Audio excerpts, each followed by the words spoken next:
a good thing my mother came and stayed with me for like almost 2 weeks to take care of Jay when he was a baby, because that's so nice. I need the help. Yeah.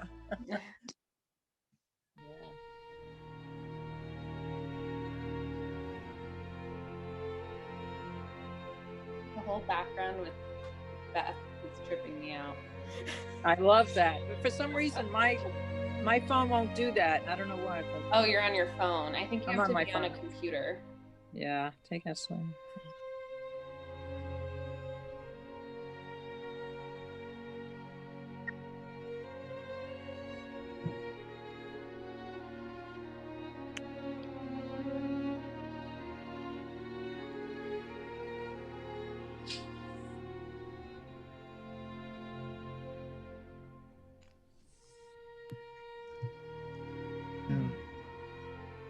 Let's turn the sound up.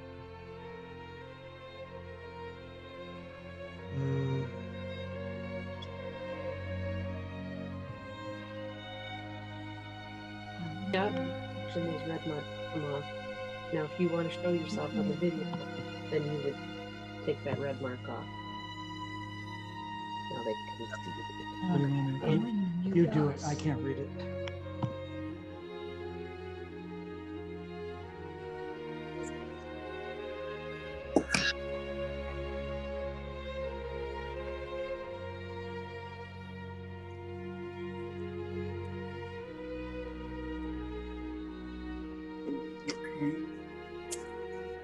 That means they can hear us now.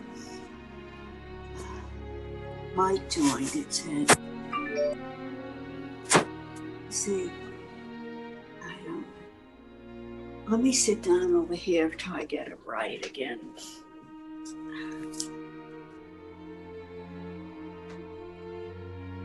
And here.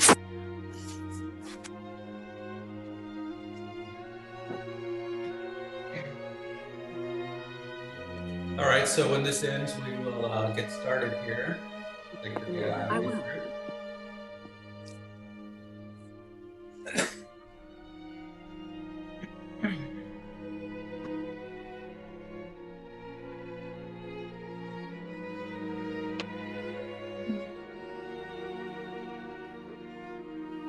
I'm seeing if we know anyone here. Can you make it a little louder? I will. It's as it can go now. They're not talking.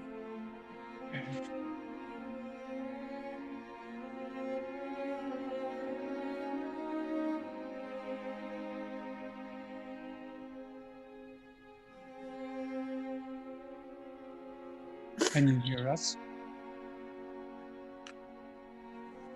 Hello? Hello? This is Carla Mary. Hi, how are you? Hi. Welcome. Thank you. All right. Tell them this is Matt and Annie Berger. We're Matt and Annie Berger from Huntington. And, we sailed with Monna and Rocky for many years. Okay. Wonderful. Welcome. Yes, we sure enjoy. I sure enjoyed sailing with them also. Not sailing, but Cabin being cruise. in the motorboats. Yes.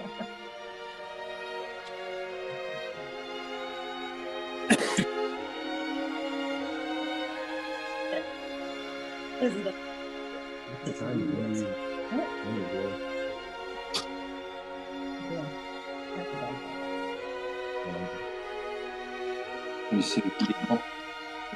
People. See. Yeah, we'll let go right now. But that might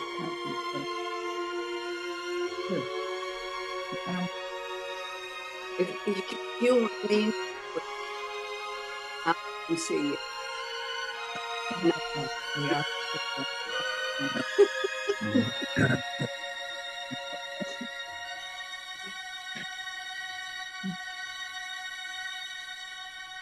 And now you're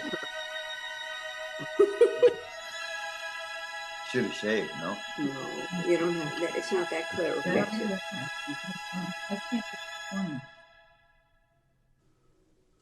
It doesn't. It shows 1, 2, 3, 4, 5. I can see 7. 1 o'clock they'll start. That includes. Oh, I'm in there twice. It doesn't page. I don't Like scroll. No. They're gonna run some pictures by. Oh, okay. Oh, wait. Oh, my copy.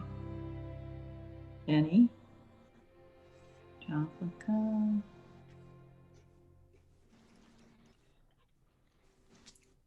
Susan. Oh, Tiffany. Hey, Matt Hi, Julie. and Julie. Hi. Anyway, here is a brief outline of today's memorial. For some of you, this will be a walk down memory lane as we speak about Mom. Some may see a side of Monna they never saw before. We hope to highlight for you some of the moments in her well-rounded and well-lived life. Again, thank you everyone for tuning in. We have people here today from the East and West Coast and many states in between. Mom was a woman whose life touched so many others along her journey, and what a journey it was. Rob, I'll signal. Here's to you, Mom. As our cousin Mark Baumer wrote to me, they don't make them like her anymore. So true, Mark, so true. Rob, are you there? Yeah. Okay, can you click? I'm gonna say click. That's fine. You can click again. Okay. So our cousin Mark wrote to me, they don't make them like her anymore. So true, so true. Thank you, Mark, for that. Again, welcome and thank you for joining us on this not so solemn occasion to honor the life of my mother. Today and every day, we remember her as someone with a big heart who went through life seeing the glass half full. She was positive, kind, and she had an unconditional love for family, friends, and strangers. Mom would welcome everyone to her home with a smile and an offer of drink or food. She was strong, smart, and resourceful. We'll learn more about her life as we move forward. Click. Thanks. So some background. Mom was born October 9th, 1931 in New York. She was the middle child to Walter and Monna Van Gieson. Here she is in the picture on the left with her brother, Walter Jr., named Van, and her sister, Louise.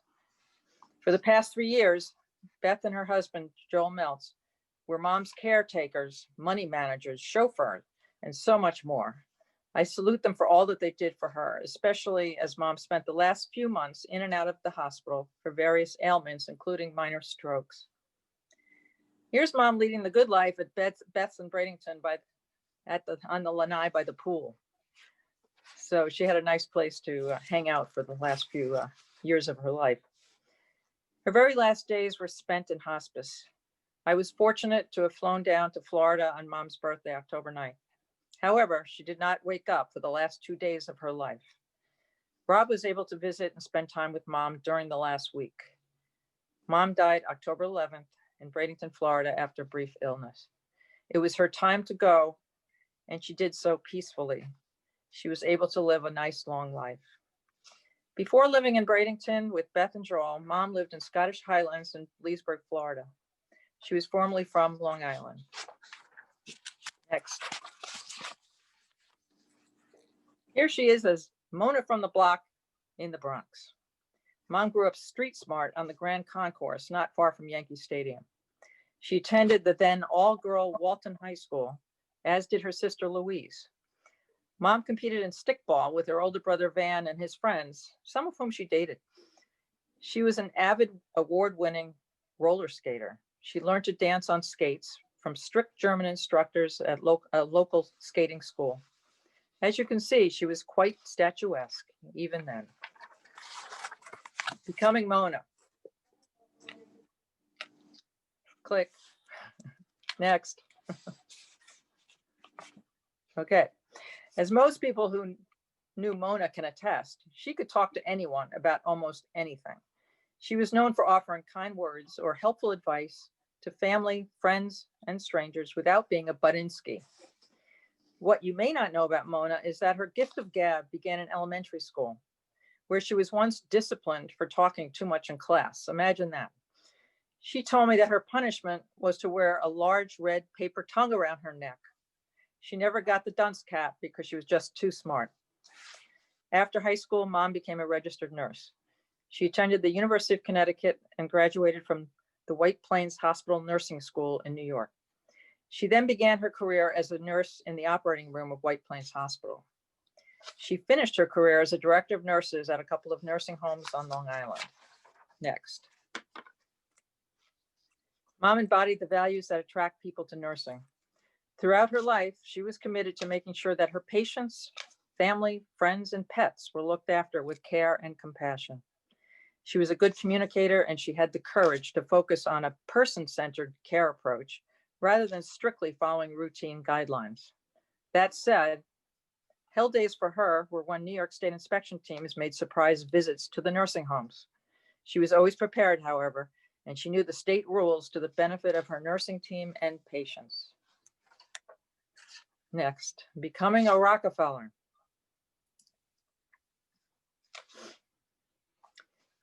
While working at the hospital in White Plains, Mom's friend set her up on a blind date with one of the patients, Stanley Philip Rockefeller, nicknamed Rock. I remember Mom saying that she was annoyed when he showed up in a plain pocketed t-shirt for the date.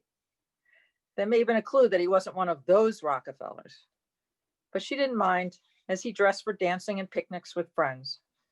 They were rich in love and married December 12, 1952. Next.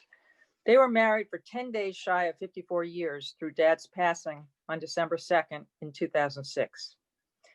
We remember them dancing in the living room or at family affairs to such standards as In the Mood, String of Pearls, Rock Around the Clock, and assorted Glenn Miller tunes. Mom and Dad did a great Lindy Hop, Foxtrot, and Twist for most of their lives. They were really good because they really knew the steps. And I want to add, they held hands while watching TV through the end of Dad's life. I thought that was great. Next, Mama Rock. On March 17th, 1955, St. Patrick's Day, the couple had fraternal twin daughters, yours truly, Barbara Jean, and Elizabeth Louise, Beth. After moving from White Plains to Long Island in 1957, 2 sons were born at Huntington Hospital. James Howard arrived on St. Patrick's Day 3 years after the twins. Robert Stanley missed the holiday by just 10 days. He was born on March 27th, 1963. To us kids, it was great having a mom who was a nurse, as she always knew what to do in an emergency. Like the time I got a concussion playing kickball in the street, or when Jimmy broke his thumb and then fell from the top of his fort in the backyard to break his arm too. Through any of life's unexpected catastrophes, our nurse mom was mostly patient, kind, and reassuring. Her Bronx backbone would only go up if someone crossed Rock or her children. When Jimmy played Little League, he was tall for his age and he threw fast pitches, extremely fast pitches. Parents on the opposing teams would say he was too old and too big to be playing. That got Mom's back up, and so she started carrying Jim's birth certificate to his games to defend him and prove he was of the right age on the right team. All grown up. Kids all grown up. Mom influenced her daughters to develop their own talents, and she set the example for each of them to work hard in school and in their careers. And she helped shape her boys to men. The hardest day of my life was to tell Mom that Jim unexpectedly died in February 2017. Aside from Rock's passing, that was the saddest time of her life.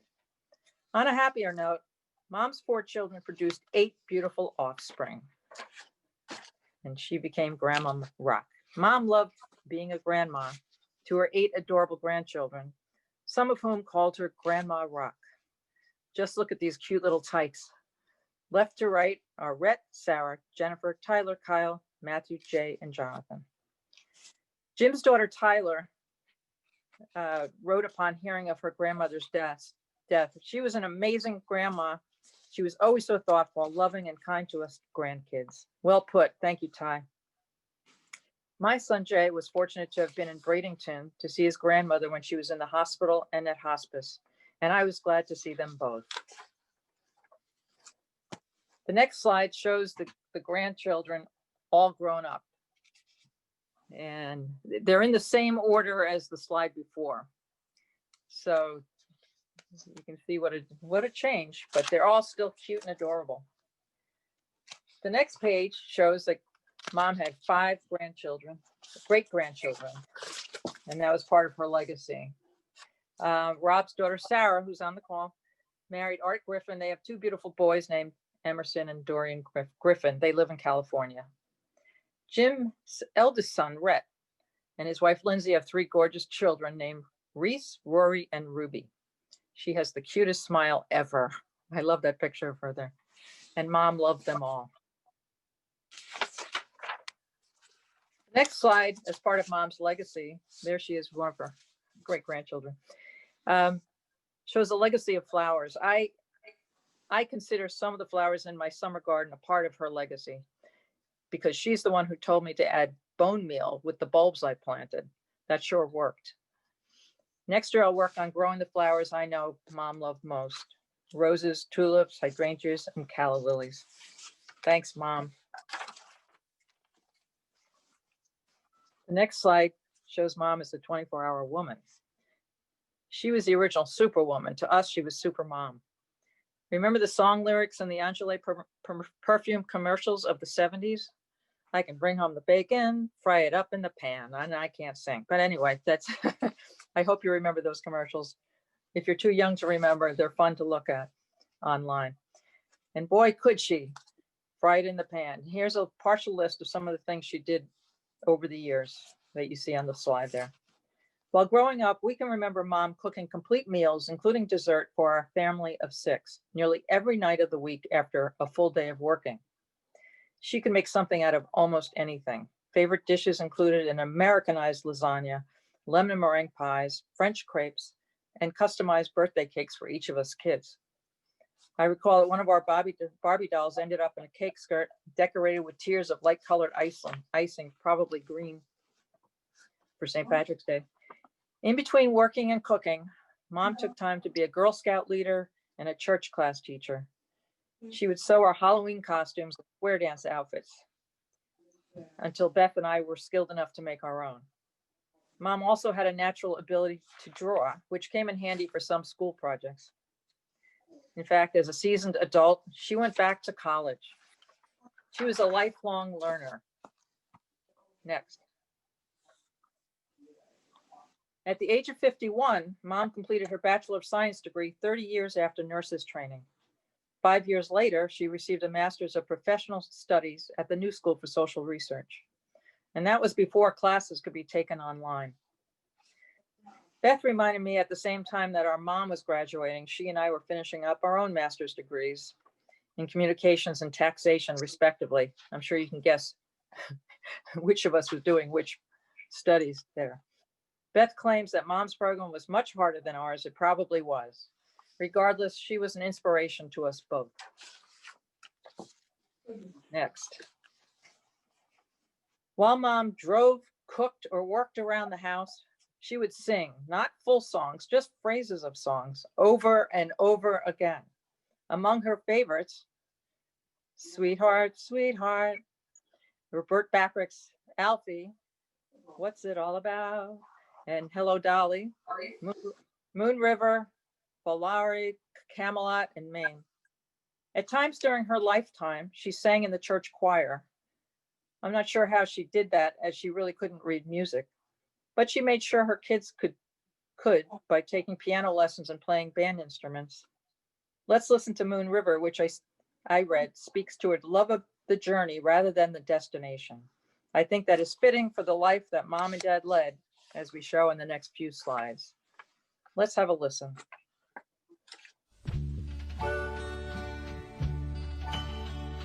Moon river, wider than a mile, I'm crossing you in style someday. Oh, dream anchor, you heartbreaker, wherever you're going, I'm going your way. Two drifters off to see the world. There's such a lot of world to see. We're after the same rainbow's end, waiting round the bend, my huckleberry friend, Moon River and me.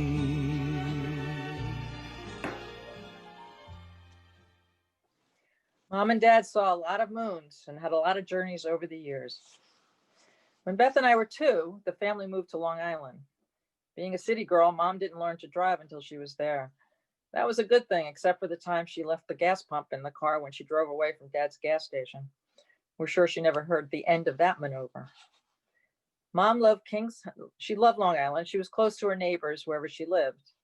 When her friends in Kings Park came home from vacation, she would paint welcome back messages or happy birthday signs on large bed sheets and hang them on their garage doors to surprise them. Other memories include fun barbecues, horseshoe games, and camping out in the backyard. We loved it when our relatives from afar came to visit. Holidays and birthdays were always cause for celebration or a potluck supper. Next. When the family moved to Huntington, Mom excelled as the first mate to rock. She dropped anchors, put out the bumpers, pulled up the tall boy at the mooring, and cooked in the galley. Our first boat was the Buccaneer, and we worked together as a family to caulk the seams, sand, and paint the hull. We worked just as hard on our next cabin cruiser, Regina, shown here at the neighborhood dock. Anything to keep the boats afloat. During the summer, most of our family vacations and weekends were spent cruising on Long Island Sound from Huntington Harbor to Port Jefferson and Montauk. We played a lot of card games and ate a lot of food, which tasted even better on the water for some reason. Next. While the girls were in college, Mom and Dad switched from motorboating to sailing. They taught themselves how to sail on this small sloop. After that, they went big and fixed up a beautiful 42-foot wooden yawl named Glad Rags. They would sail from Huntington over to Connecticut and even up to Newport and Block Island, Rhode Island.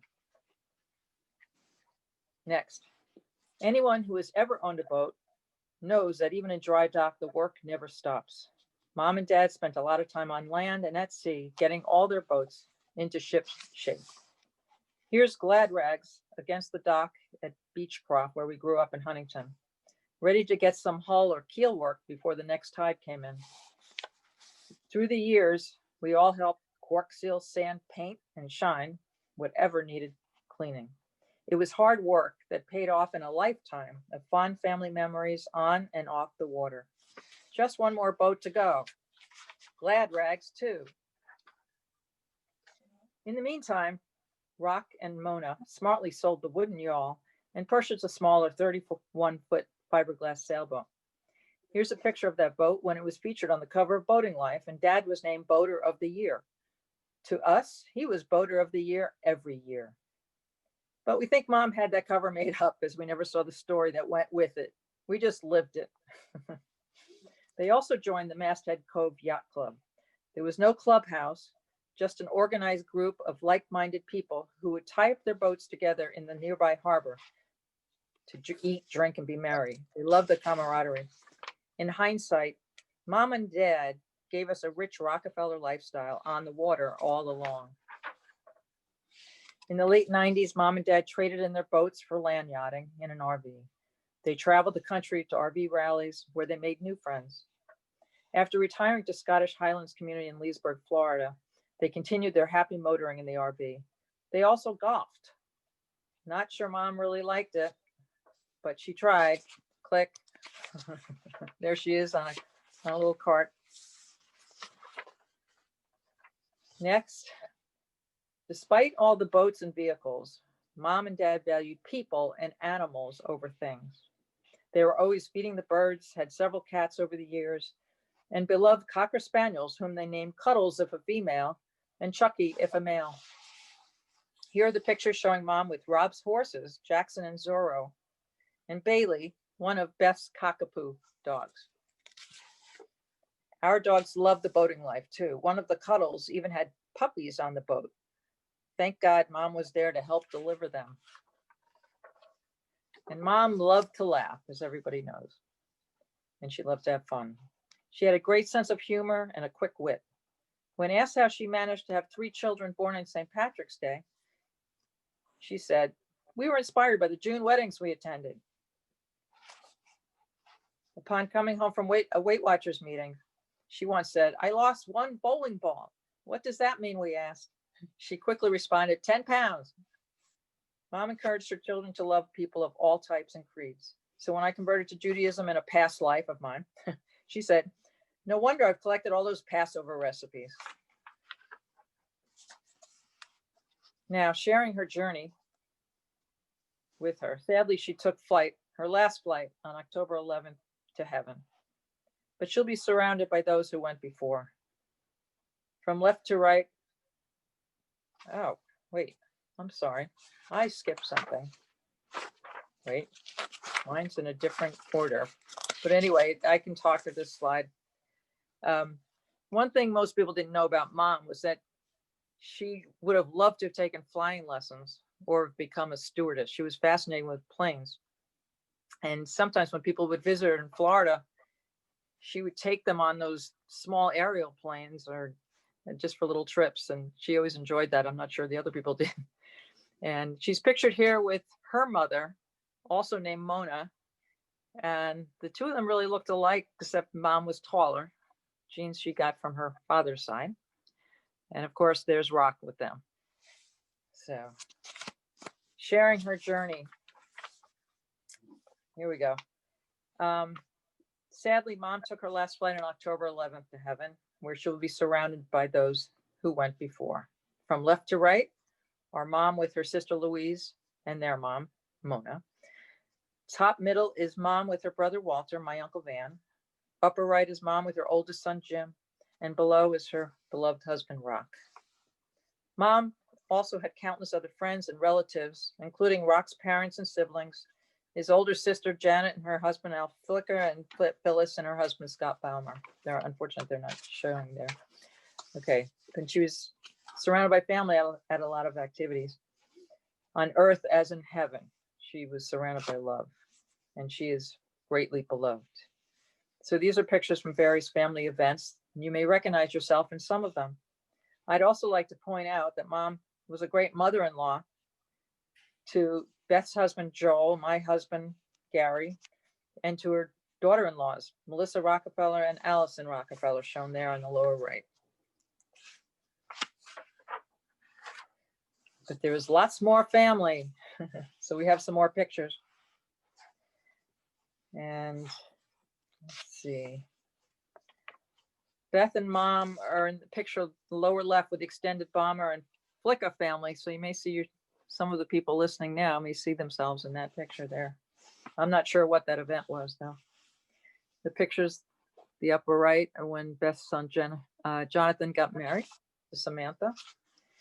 And I also wanted to show Mom with her brother Van and our Aunt Rhodey. There they are. And Linda is watching from Michigan, so she can see her parents there in that picture with Mom. And then there's another picture we added. Rob, you can click on the other one. Yeah, I wanted to point out that Rob's son is there, Matthew, with his wife, Julie, who is a relatively new addition to our family. She's the woman in the black dress. I apologize for not having pictures of everyone and all of our extended families. Okay. And Mom also had lots of loyal friends, many of whom she was in contact with for decades. Joan Harvey, shown on the couch with Mom in the lower left picture, went to nursing school with Mom in White Plains. She and Mom were like peas in a pod, both strong women ahead of their time in balancing careers with family responsibilities. Joan lived in Bradenton, Connecticut.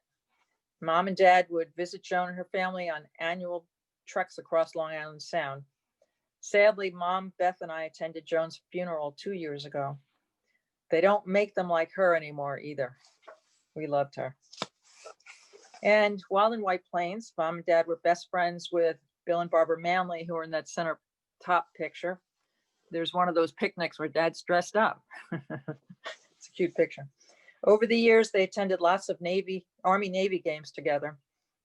I was named after Barbara, and my middle name, Jean, comes from Jean Horion, who is in the center lower picture.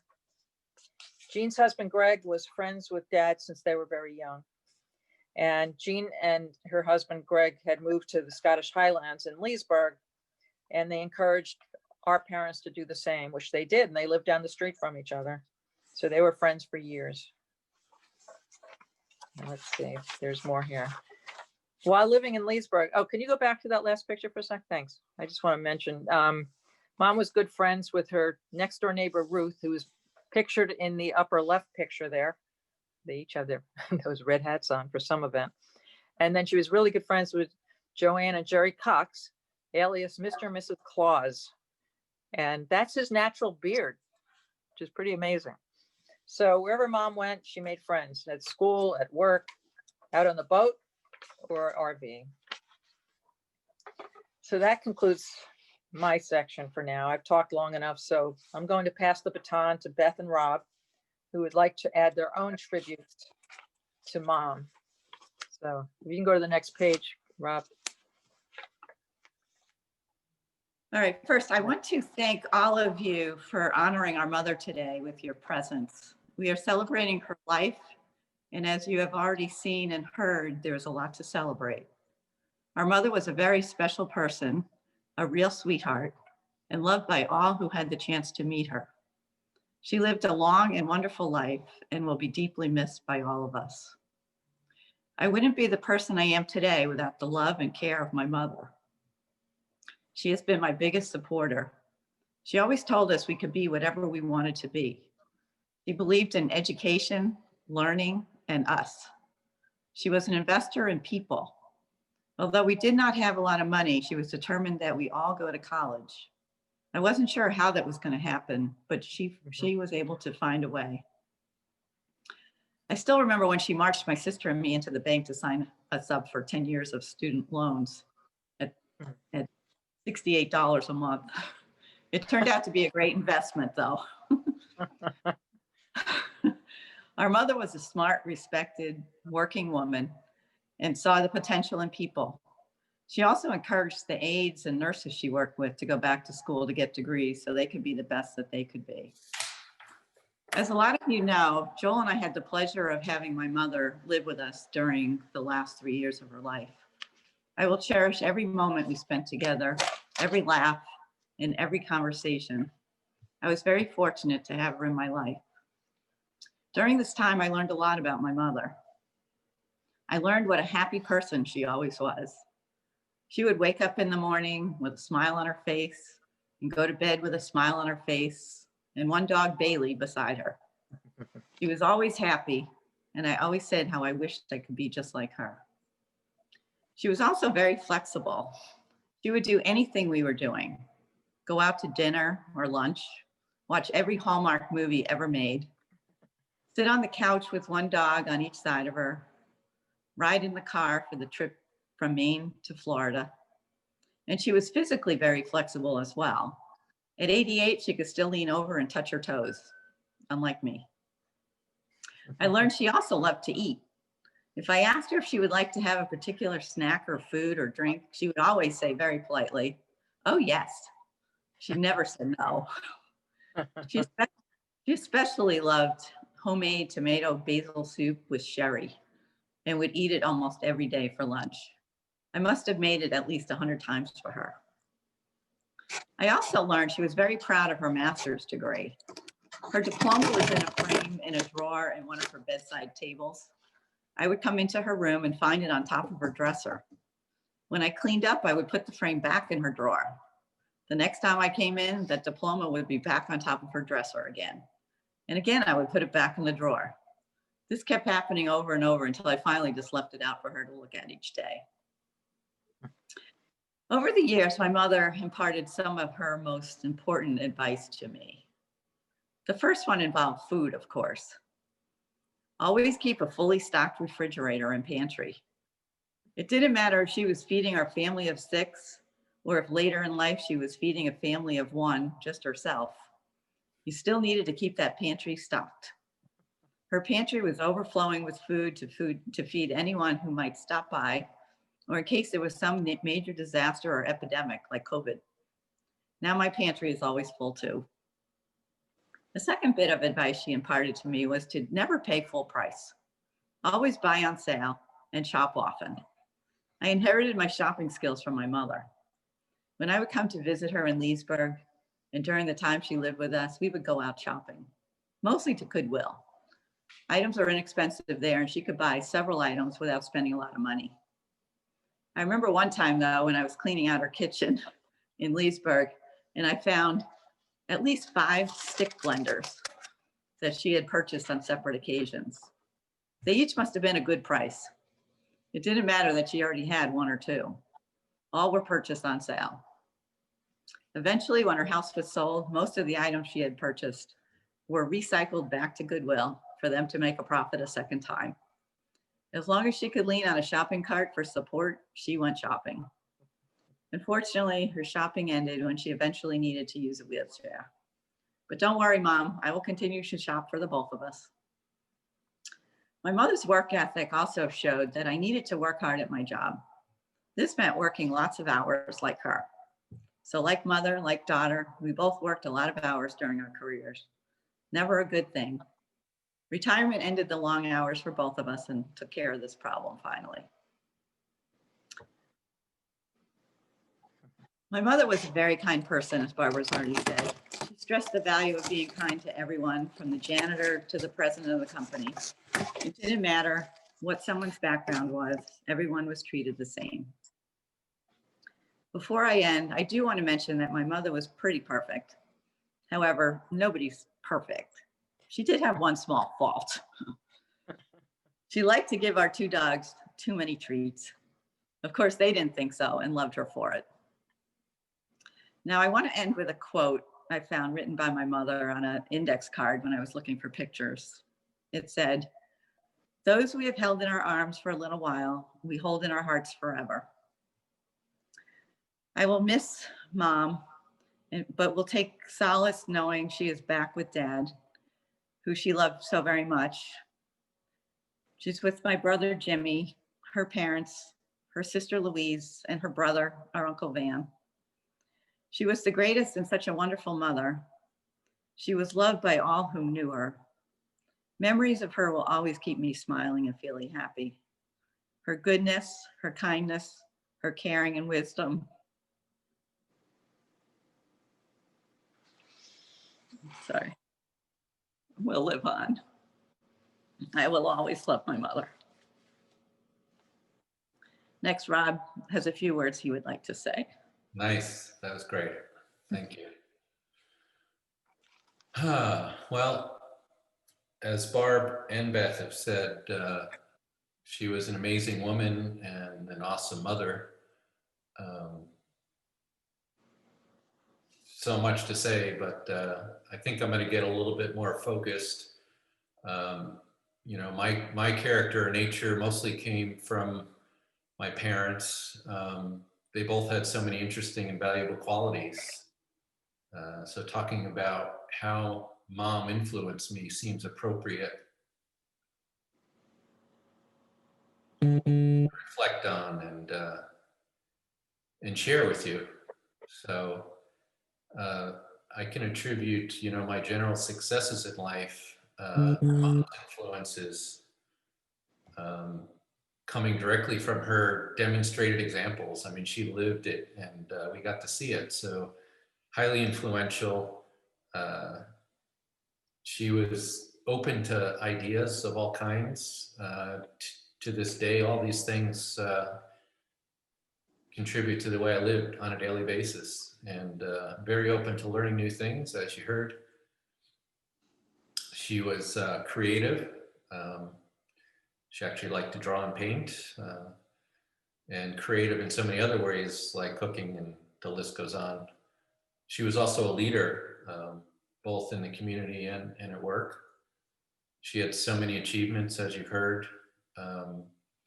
One that hasn't been mentioned is diversity, maybe to a small degree and indirectly, but you know, not only from an inclusive kind of nature, but also valuing the diversity of thought. You know, she would listen to everybody and find those nuggets from all walks of life, and everyone had something good to offer, and she would find it. But she also understood the importance of life experiences and allowing us the freedom to experience what I call street life. She was from the city, and get into trouble. Her responses to all those things from us kids was, you know, invaluable. It allowed us to learn the lessons of life, you know, allow those to be seen and absorbed. You know, we weren't crucified for doing things wrong, so we actually got to explore those things and learn from them in a way that, you know, some people don't. So I've got many stories I could tell. I'll just give a few examples of some of the things I experienced as a kid that contributed to who I am, and how they were handled by my mother and my parents, and everyone was fantastic. So starting at a young age, I figured out how to get motor oil to ignite in the backyard, because I wanted to create, you know, more realistic war zones for my plastic army men in the back. This came with, I was doing this with my friend, Gordon, who I grew up with, in the back. I remember digging little holes and filling with oil, getting it to catch on fire. Apparently there was a lot of smoke, and we were at the house by ourselves that day, and his mother came and, so what's going on here? Where'd you get the matches? You know, I'll make you some chocolate cake, you know, if you tell me where you got the matches. But so starting at a young age, you know, crazy stuff like that happened. When I was older, with my brother and one of his friends, we took my boat, 13-foot boat that I had when I was young, probably 14. I don't remember exactly when it happened, but we drove my little 13-foot boat from Huntington down Long Island Sound to New York City, through the East River, and ended up in New York Harbor. I remember seeing the Statue of Liberty firsthand from my own little boat in New York Harbor. And somehow we made it back. I just remember 10-foot rolling waves and barges and tugboats, and thinking this is crazy, but somehow we survived that, and all goes into, I think, my ability to judge situations. And you know, I guess they were just glad we got back alive. I remember running out of gas and having to stop and figure out how to get gas on the way back, but that's over a 40-mile trip, round trip. Going there and back is quite a long ways. We did it all in one day. Another time, my brother and I decided to make our own snow day. Since they didn't call school, it was a very cold winter, and we decided to go walk out on the ice. So Huntington Harbor was frozen, Huntington Bay was frozen, and the two of us decided to go venture out onto the ice, and we went out over 3 miles all the way to the edge of Long Island Sound, where the water wasn't frozen. We stayed far enough away from the edge, but I just remember seeing the ice kind of rolling with the waves. You know, saltwater ice isn't as hard as freshwater ice. So I remember seeing a couple other crazy people walking out on the ice that day too, but that was it. No one knew we were gone for the day, out you know, walking on the ice, taking a 6-mile plus round trip hike out, doing something really stupid. We usually could have been gone from that. Certainly, some of these things deserved a little bit more attention, like the time I stole an outboard motor from a boat in the harbor, and I remember being asleep in bed, and I guess the police showed up, and my mother came into the bedroom and pulled me out of bed and started yelling, and that kind of set a boundary for that one. Like maybe that's going a little too far in your adventures. So there's many, many more that we all can tell about childhood, but the way they were handled by mom and the family allowed those things to be beneficial. So, you know, ultimately to me, it's a balance in life, and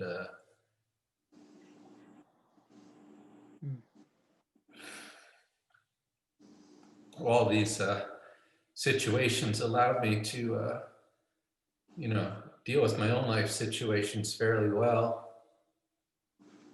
And then when I'm helping others, especially in adversity, I think I'm a fair person.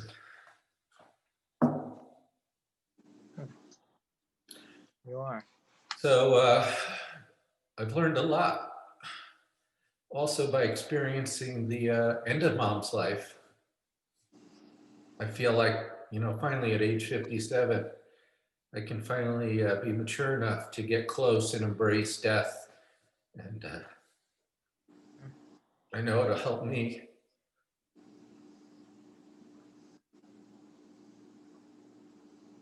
And anyone else that I need to help when they need it. So I hope others here today and in the future will continue to share stories about mom, because I know I've only heard a small number of them. Yeah. So I'm really grateful for the childhood experiences I had, as they shaped and enabled both my parents, shaped and enabled by both my parents, my siblings and friends, but mom's influences clearly are recognizable. And thank you, Mom. What a gift. And what a gifted lady she was. Yeah. Rest in peace. Rob, maybe now people should unmute themselves. If anybody wants to say something, now would be the time. Yeah, so If you're done. this is the time. If anyone else would like to take a turn and add some stories or feelings, whatever you have to offer would be awesome. Do you want to say? Yes, I'd like to add a couple of things. I don't know if I can get through it, but I'll try. Can you identify yourself so people know who you are? Oh, I forgot. My name is John, and Stan was married to Stan's sister is Janet. Yeah, Rock's sister is Janet, and I'm Janet's oldest son. I didn't know you did. Okay. Yeah, when we were 27, we lived in Michigan, and we went to a national conference in New York City. So I called Monna and Rock and asked if we could come stay with them, because it was a lot cheaper, but I also wanted to see them. And Rob was 10 at that time, and the twins were out of the house, and Jimmy was out playing baseball that afternoon. And I remember thinking, Rob is such a cute kid. I hope I have a kid as cute as Rob was at age 10. I just really enjoyed that, those few days. But what I especially remember is food. Yeah, Nan's laughing. I don't remember what the first course was. I don't know if it was salad or I don't remember. No, it was ravioli or. Yeah, we had something, and then she brought out the ravioli, and it was a big plate of ravioli. And so when that plate was taken away, I thought, well, that's the end of dinner. Then she brought dinner, which I think was steak and potatoes. And thank God I was 27, because I could not eat that much food today. I don't know how I ate it Then then. dessert, yeah. Yeah, and dessert. And then what did she do when we left? Oh, yes, thanks for reminding me. We had a Saab 96, which got 30 miles a gallon. It was 600 miles home. And she pulled out a 20 and gave us the 20 to go home. Well, that'd be $80 to $100 today. So that was a lot of money. And I remember, there wasn't much money when you guys were young, but there was a lot of love and a lot of fun. So the money really didn't matter. I always had a great time with you guys. one time when I was 7, we'd moved to Yorktown. And my parents hadn't said anything. And one day there's a knock at the door.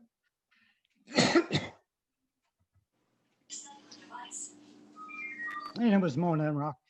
And you'd mentioned that you had Cuddles, but if it was a male dog, you would call it Chuck 2. Is that right, Chuck or Chucky? Chucky. Chucky. Chucky. Yeah, Yeah. well, and so Rock and Monna brought Chucky number 1 to our house. Apparently they had moved to an apartment where they couldn't keep a dog, so they gave us the dog. So that was my first dog. Yeah, it was just What really color touching was that it? they did that. Was it a reddish Of color? course, he was blonde. Yeah, Blonde, he was yeah. blonde or tan. Yeah, just like Cuddles. Yeah. And our daughter to this day has a cocker. Oh. A couple other stories. Oh, you'll have to tell the story about when she drove up to the house. Oh, gosh. Ruined me for life. I think that's his mother. It's a relative of Rocky's.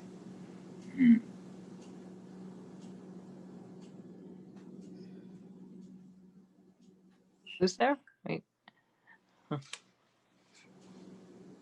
I? Wait.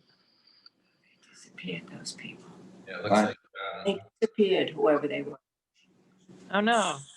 Oh, yeah, I'm not, let's see. you can call back in, but not Yeah, there. I'll call them and see what happened. Okay, thanks. Would anyone else like to speak in the meantime? You say something. You can say something. Say something. This is Matt and Annie Berger. Hi. And hi, and we know Rocky from the first day he joined the Masthead Cove Yacht Club, and the only thing I can say about Rocky and Monna is they were just two wonderful, wonderful people. They were just exactly the way you described them. They were just wonderful souls, and to this day I enjoy my association with your mom and dad. And Al Roman, he can tell you stories also about Rocky and Monna, but they are just wonderful, and we understand why you're proud of who they were and who they are. They are that great. Yeah, they are. My mother was terrific. I had one woman tell me once, "You're only a quarter of what she is." And at the time, my mom was heavy. I wanted to say, but I didn't. I held my tongue. I wanted to say, weight-wise?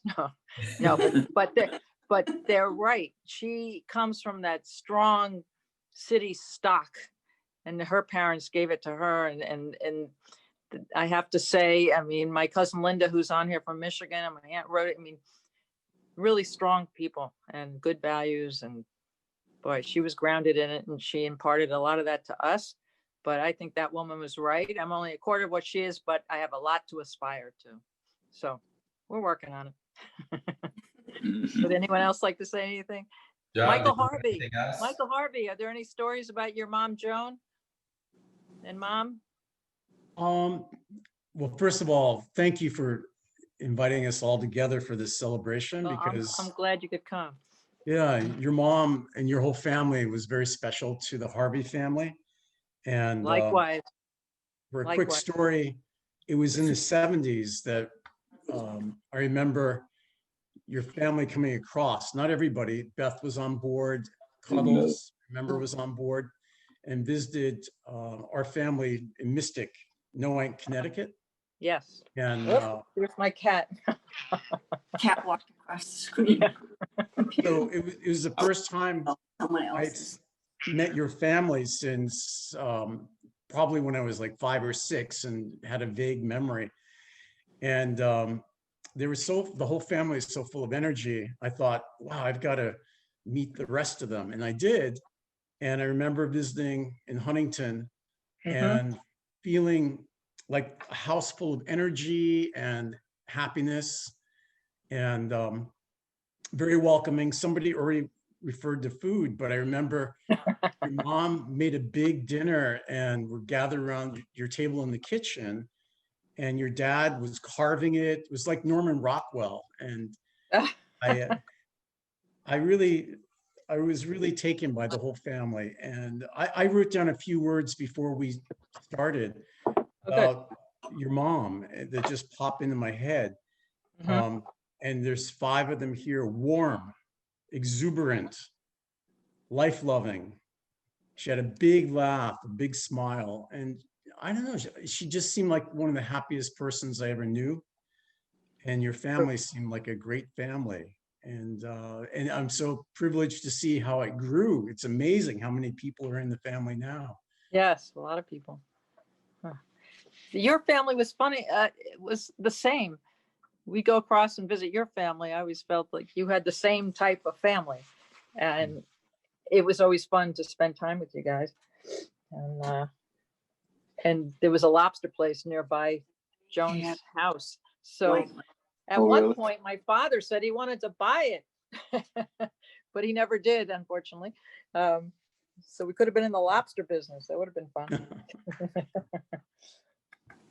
All right. Cat's walking around here. The cat won't get off. He's staying by her. It's cute. You know what? My cousin Carl has an event to go to. Carl, you still there? Yes, you are. Carl and Mary is still there. And I asked Carl if he would lead us in one of my mom's favorite Psalms, the 23rd Psalm. So we have the next few slides. There were 3 slides with the words. And it'd be nice if Carl would lead us and we could, people could follow along or say it as well. Please join me in the 23rd Psalm. The Lord is my shepherd, I shall not want. He maketh me to lie down in green pastures. He leadeth me beside still waters. He restoreth my soul. He leadeth me in the paths of righteousness for his name's sake. Yea, though I walk through the valley of the shadow of death, I shall fear no evil, for thou art with me. Thy rod and thy staff, they comfort me. Thou preparest the table before me in the presence of my enemies. Thou anointest my head with oil, my cup runneth over. Surely goodness and mercy shall follow me all the days of my life, and I will dwell in the house of the Lord forever. Amen. Thank you, Carl. Enjoy your next event. I know you're going to a party there for your pastor. Enjoy. Say, rest in peace, Mom. Oh, what a journey you had. Student, nurse, wife, mom, grandma, and so much more. You will always be special to all of us. We'll always remember you as young at heart. Now for you, Mom, and everyone on this Zoom call, we have one last musical tribute. The Lord bless you and keep you. Happy holidays.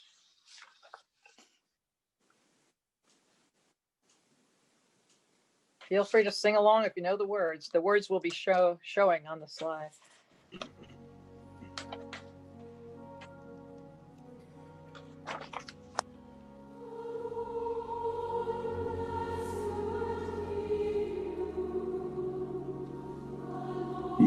Is this a free service?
holidays.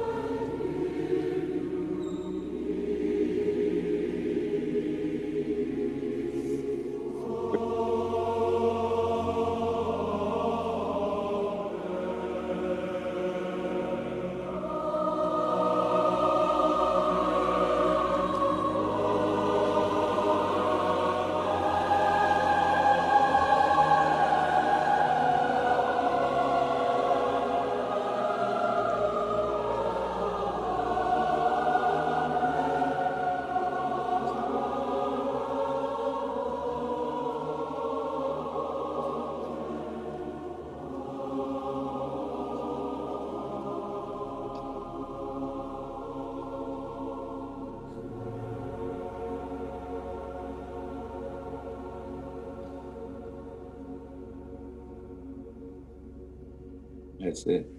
I think so. Thank you, everybody. Amen. Have a nice holiday. Thank you. You too. Yeah. Love you. Nice Love you trip. guys too. Bye. Thank you. Happy holidays. Happy holidays. Good Rob. to see you all again.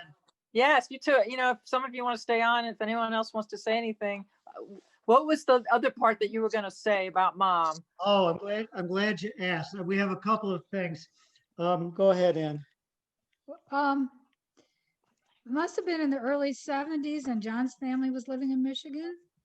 And your parents came to Oh, yeah. visit your mom's relatives. So they came to Northville where Sue and John's parents lived. And your mother got out of the car. I had never met her before. And she strode across the front lawn and she said, "Johnny, I'd know you anywhere but by those legs." She had told him when he was 14 or something that he had really good legs. I should have been a girl was the comment. Yeah. Oh, that's so funny. 10 years later. Yeah. And Rob, after your wedding and all the festivities, and then everybody went back to the condominium where we were staying, and my father started telling rock stories about what he did when he was a teenager. Yeah, and Beth and Barbara, had you ever heard those stories? No, not all of them. I remember my Jimmy, dad getting into trouble when he was young. right, Jimmy and Barbara were there, but Beth was home giving birth. But yes. And they had never heard these stories, but our mother told us those stories all the time. Really? Yep, all the time. You know, I Well, didn't have a picture of her. You guys should send me pictures. I'll incorporate it into this presentation and we'll send it out to you. But, you know, so we have sort of a family album if you want. I mean, it's up to you, but yeah. Anyway, go ahead. Well, that's a very nice idea. Well, look. So the one story he told, my father told was in World War II, Grandpa was in India working on the trucks from the Burma Road. And so Grandma had to run the Nash dealership. Really? And one evening, your dad and his friend jumped over the fence into the used car lot. Was it Monk?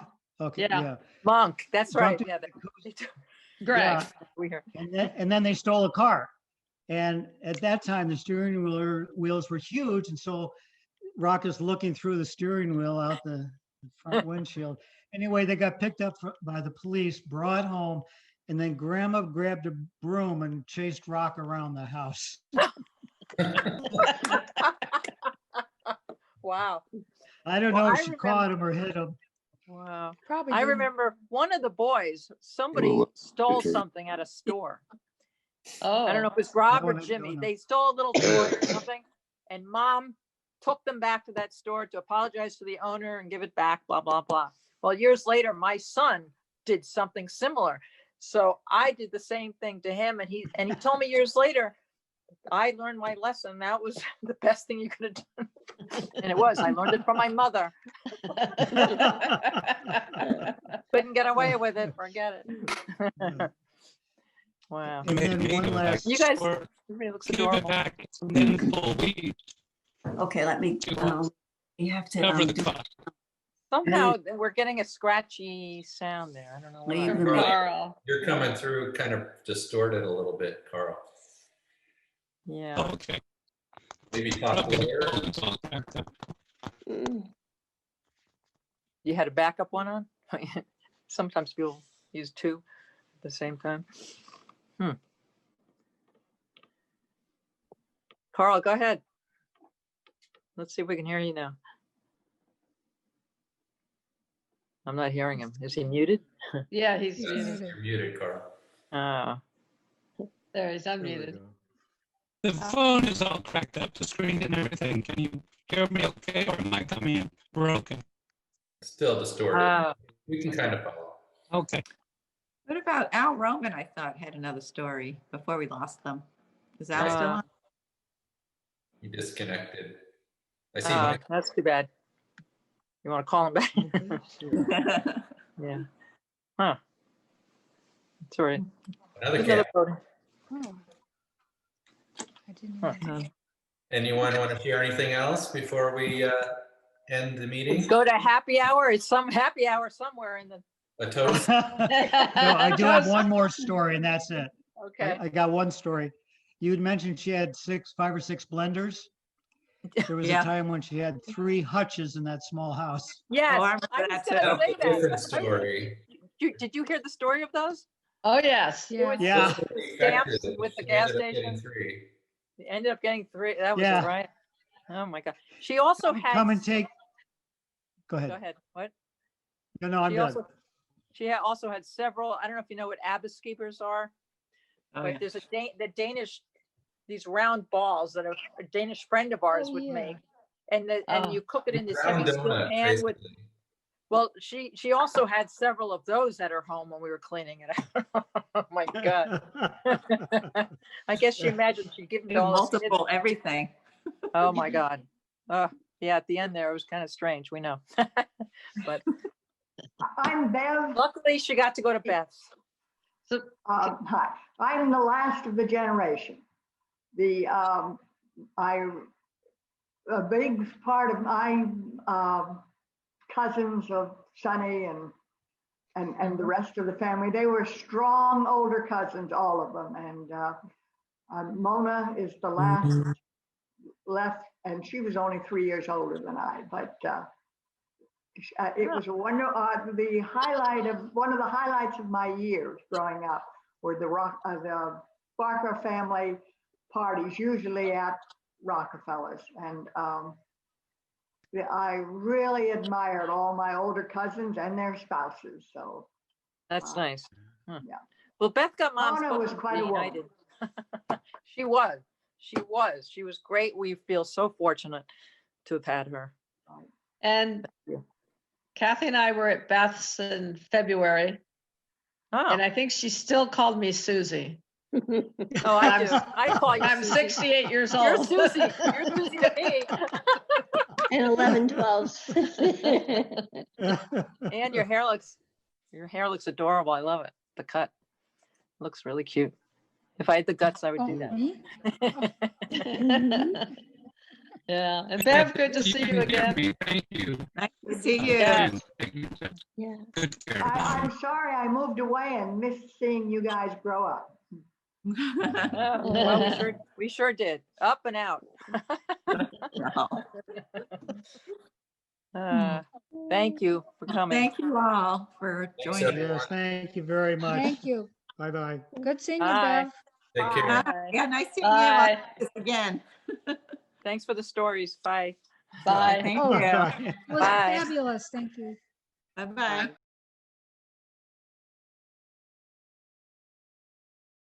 Hello, everyone. Aunt Monna loved her Bible and she loved her family and friends. She loved reading her Bible and reading it throughout the many years of knowing her. She loved her women's church study groups that she went to, and she loved the Lord Jesus most of all. That love transferred to each and every one of you and us, and to many more that we don't even see right now on Zoom. I know how lovingly she talked to her children, her husband, and about all the activities and joys that we were doing and what was going on in our lives. When we were with her, she was all there. She wasn't looking off in the distance or on her phone, but she was interested in what we were doing. Mary and I have been missing her for so long time since she went to Beth's. So grateful of Beth's care. Thank you, Beth. She made our lives and our world a better place to live in.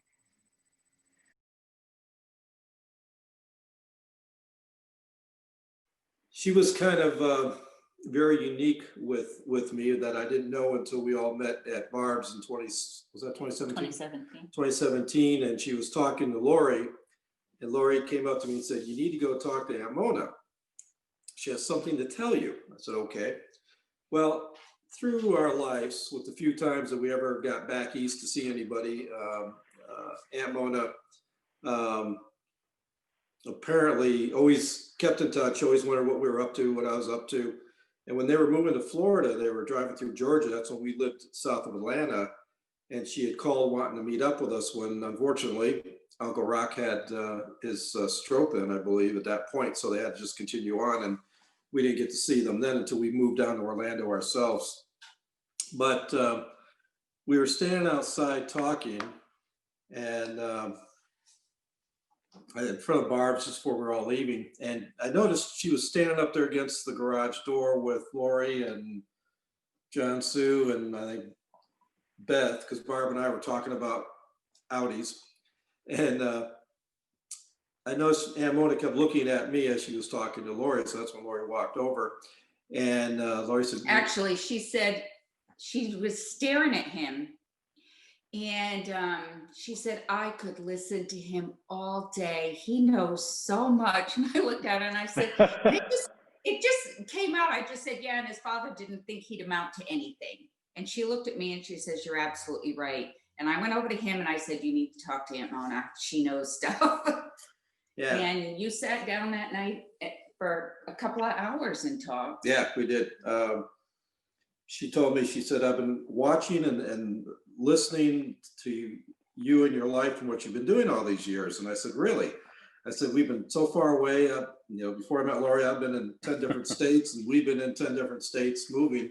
She goes, "Not always kept up where you were at, what was going on when your mother was alive." And I said, "Really, how come?" And she said, "Well," she said, "back when you were 2 and 3 years old, your father told me that you'd never amount to anything." And I said, "Well, funny you say that, because that's the kind of relationship I had with my father my whole life." Because you can always tell that a 3-year-old will never amount to anything. Yeah. Wow. So, yeah. So I said, "You're kidding me." She says, "Oh no." She says, "Your father way back then and through life said, you were the one child he didn't think anything was going to happen to." I was always compared to Sue and John because they were book smart. They read all the books. They always had straight A's and B's. I was the street smarts kid, the mechanic from your father, Grandpa, and Grandpa Flicka being in the automotive business. That's what got me in the automotive business, my love of mechanical things. I mean, Grandpa Rock, every time I hung out with him, and when I'd go down to Florida and stay an extra week in the summer back in the 70s, he and I were out in the garage the whole time, taking stuff apart, putting it back together. And then we go out fishing for an hour or two on the boat and come back, and we take something apart and put it back together. And he's the one who taught me how to tune a car, and Uncle Rock by my ear, because I have a perfect pitch ear like Grandpa did and my mother did, and by putting my hand on the hood and feel it shake and adjusting the dwell and everything until the hood stopped shaking before anybody used, all the dwell and tack meters and things like that. So that got me my love of the automotive business, which has been very rewarding for me and for Lori and I in the last 20, 30 years. But according to my father, I was not going to amount to much because I didn't get straight A's like my brother and my sister. I didn't read 700 books when I was in high school like John did. Yet when he wanted something fixed, he came and talked to me in the house. Or if he went walking by the screwdriver, Mom would say, "Go follow him and fix what he's going to break." So it was interesting for Aunt Monna to see that, hear that all these years, and come up to me and say that yeah, back when you were 2 or 3 years old in New York, your father felt you just weren't going to amount to much. And I said, "Well, that's pretty much the way he talked most of my life, and that's why I had to go out and do my own things." And she then said, "I've always had that belief in you, and I knew you were going to go somewhere and make something of yourself." And she goes, "I've always followed it to watch you." And that was really striking, that she already had you 4 kids, and she's watching what I'm doing in life just because of something that was said 60 years ago. And that was just something very nice and very pleasant there. And, you know, when we got moved out to the West from New York, Dad never took us back much to see you guys. And we lost all you guys. And I didn't see you guys till actually, I think 71, we were at Grandma and Grandpa's, and then your wedding in 86 out in Tucson. We all went out for that. That was the last time I saw anybody. And then again until 2017 when we all sat there. So it was just, she just was a sweet, sweet person, very caring person. She was almost exactly like my mother, I have to say, as I'm Yeah. realizing it. I remember her staying up all hours of the night. She didn't need that much sleep. Yeah, she would. Her family and her family just was everything to her. She had 4 kids. My mother had 4. She was very much like my mother. A good listener, a good advice giver. I don't know if she was that way with her own kids, but she was that way with us. Where was she when she passed away? Was she in Florida with Beth? Yeah, she was in Florida.